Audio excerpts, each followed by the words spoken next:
우리가 모르는 사이 계속해서 독도를 노리고 있는 일본. 일본의 스텔스 도발에 참다 못한 한국 정부가 개발한 아이디어를 생각해냈는데요. 울릉도와 독도 사이를 해저 터널로 연결해 일본이 더 이상 한국을 상대로 영토 욕심을 못 부리게 만든 것입니다. 일본은 한국에게 당황하며 군사 도발까지 하겠다고 나선 상황. 대체 어떻게 된 일인지 지금부터 자세하게 설명해 드리겠습니다. 왜 여기로 연결되는 거야? 당황한 남자는 다시 한번 틀린 글자가 없는지 확인하고 타이핑을 주었지만 결과는 처음과 동일했습니다. 사태를 파악한 그는 다른 사람들에게도 이 사실을 전파했고 다른 사람들 역시 똑같은 결론에 다다르자 남자는 곧바로 정부에 신고를 냈죠.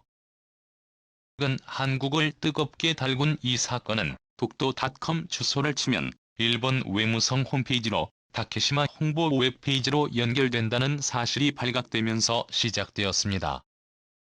과거 독도닷컴 주소는 한국어로 된 한국 독도 소개 홈페이지로 연결되었지만 정확한 시점은 모르지만 어느 세인인가 일본 외무성 페이지로 연결이 바뀐 것이죠.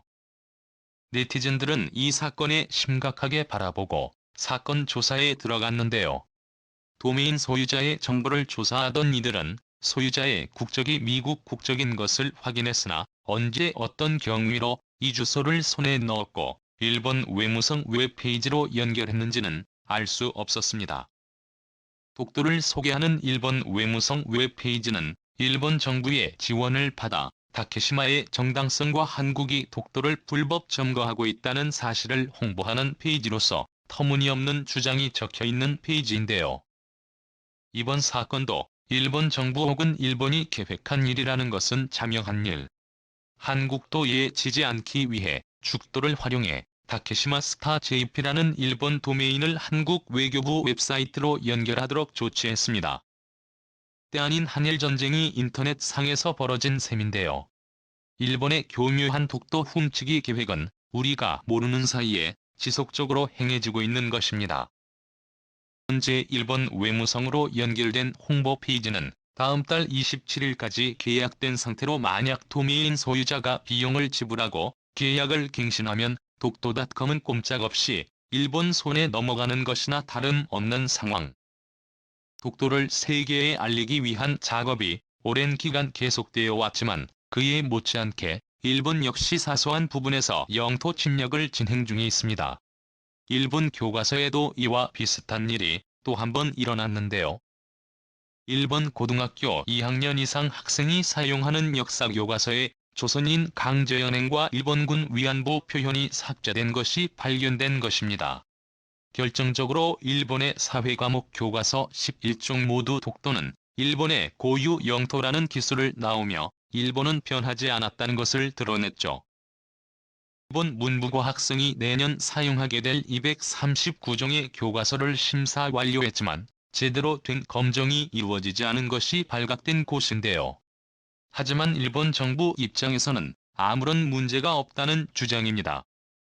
어디까지나 조선인 징용 관련 부분에는 교과서만의 역사적 기술의 다양성이 확보되어야 한다고 말하며 독도의 다케시마 기술에 대해선 분쟁 지역이기 때문에 이를 독도로 표기하는 것이 아니라 다케시마 표기하는 것이 틀린 표현이 아니라고 말한 것이죠. 심지어 역사 교과서 12종 중 8종에는 한국이 현재 독도를 불법 점거하고 있다는 기술을 포함시켰고 극우 성향의 교과서에선 한국이 일방적으로 자국 영토라고 주장하고 있다는 기술이 발견되었습니다. 여러 번 기술을 고치겠다고 말을 하면서 일본은 언제나 그렇듯 앞에서는 사죄하는 모습을 보여주었고 뒤로는 말을 하나도 안 듣는 행동을 보여주었습니다. 독도를 보호하기 위한 한국 정부와 한국인들의 특단의 조치가 필요한 시점인데요. 특히 시류지배를 걸고 넘어지는 일본의 주장을 효과적으로 반박하기 위해 다양한 아이디어가 나오던 중 한국 정부는 놀라운 계획을 추진하기에 이르렀는데요. 울릉도와 독도를 연결하는 해저 터널을 만드는 계획입니다. 그동안 독도는 우리 땅이라는 이야기를 했어도 실제 독도를 찾아가거나 이를 둘러보는 일은 쉬운 일이 아니었습니다. 하물며 독도에서 사는 것은 쉬운 일이 아니었죠. 일본은 끊임없이 걸고 넘어진 것이었습니다. 실제로 살고 있지 않은 땅을 자기 땅이라고 주장하는 것은 말이 안 된다는 게 그들의 주요 논지였는데요. 무조건 국민 중 누군가가 살아야 그 땅의 주인의 나라 것이 되는 것은 아닙니다. 일본도 수많은 무인도를 지배하고 있지만 그것을 살지 않는 섬이라고 해서 일본이 소유하고 있지 않다고 주장하지 않는 것처럼 말이죠. 설사 그들의 주장을 받아들인다고 해도 독도에 거주하고 있는 해양경비대와 독도 주민이 있기 때문에 일본의 주장은 아무런 효력이 없었죠. 하지만 그것만으로는 부족한 것이 현실입니다. 많은 국민들이 독도를 쉽게 방문해 실제 자신의 땅인 곳을 인지하게 할 필요성이 있는 것이죠.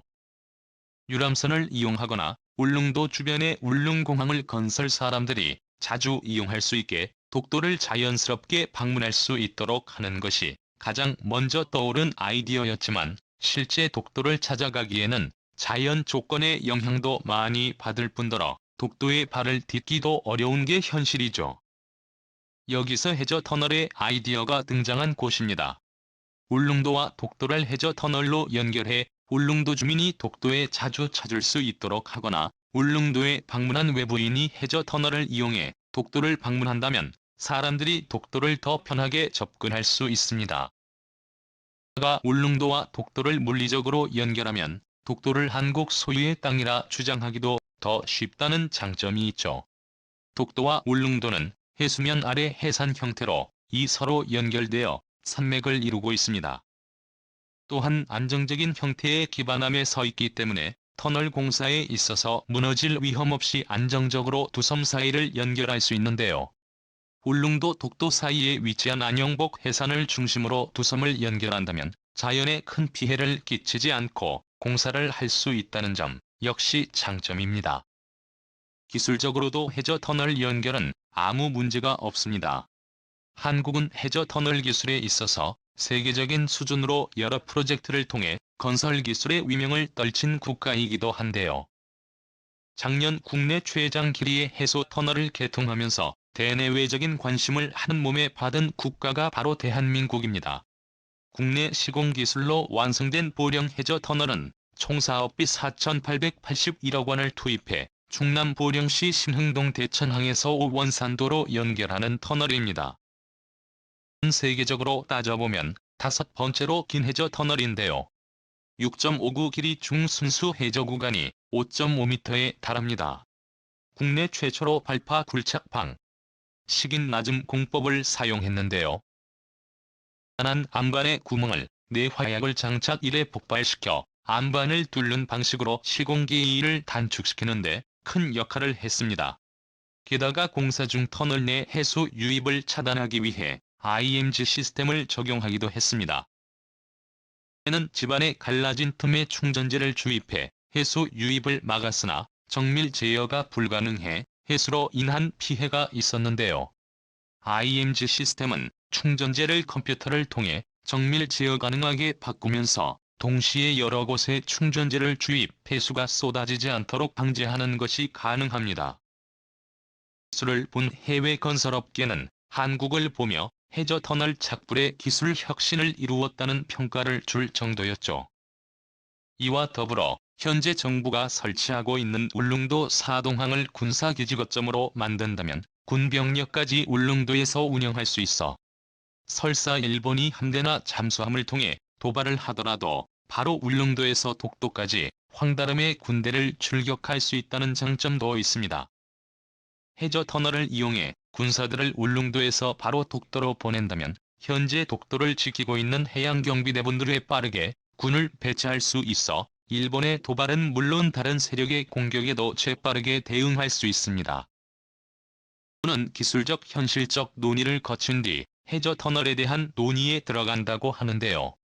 장기 프로젝트가 될 가능성이 높은 이 터널이 완성된다면 한국은 독도를 아주 쉽게 오갈 수 있게 되는 것입니다. 이 소식을 들은 일본 정부는 당연히 반발에 나섰는데요. 해저터널을 만든다는 생각에 일본 외무성은 이 프로젝트가 실행된다면 일본은 한국을 좌시하지 않을 것이라고 밝히며 강경하게 나섰는데요. 군사적 대응까지도 고려하겠다는 반응을 보이며 해저 터널에 대해 반대의 목소리를 높였습니다. 과거에 일본은 한국과 한일 해저 터널에 대한 논의를 하면서 한국 해저 터널 기술 실력을 보았기에 한국 정부가 실제로 이 프로젝트를 성공시킬 수 있다는 확신을 가졌기 때문에 두려워한 것이죠. 실제로 일본은 과거 일제강점기 시절 울릉도와 독도를 연결하려는 시도를 했던 적이 있습니다. 해저 터널은 아니고 해저 케이블로 둘을 연결했던 흔적이 울릉도에서 발견되면서 세간에 알려진 것인데요. 대륙 침략의 교두보를 확보하기 위해 동해와 함께 남해를 관통해 전남 검은도에서 중국 다롄까지 이어지는 해저 케이블 공사를 추진한 적이 있습니다. 이때 울릉도와 독도는 케이블 공사의 기지로 이용되었던 것이죠. 울릉도 사동리의 아랫구정 마을 해안가 인근에서 일제시대 흔적이 발견되면서 일제의 만행이 알려진 것입니다. 일본은 해저 케이블 외에도 울릉도 독도를 연결하는 프로젝트를 통해 완전히 이 지역을 군사 거점 지역으로 탈바꿈하려는 시도까지 했던 것으로 밝혀졌는데요. 영토에 해저 터널을 열겠다는 한국의 행동에 분노한 것은 과거 자신들이 연결하려고 했던 것을 한국이 해낼 수 있다는 두려움 때문에 더욱 과민 반응을 보인 것이라고 해석할 수 있죠.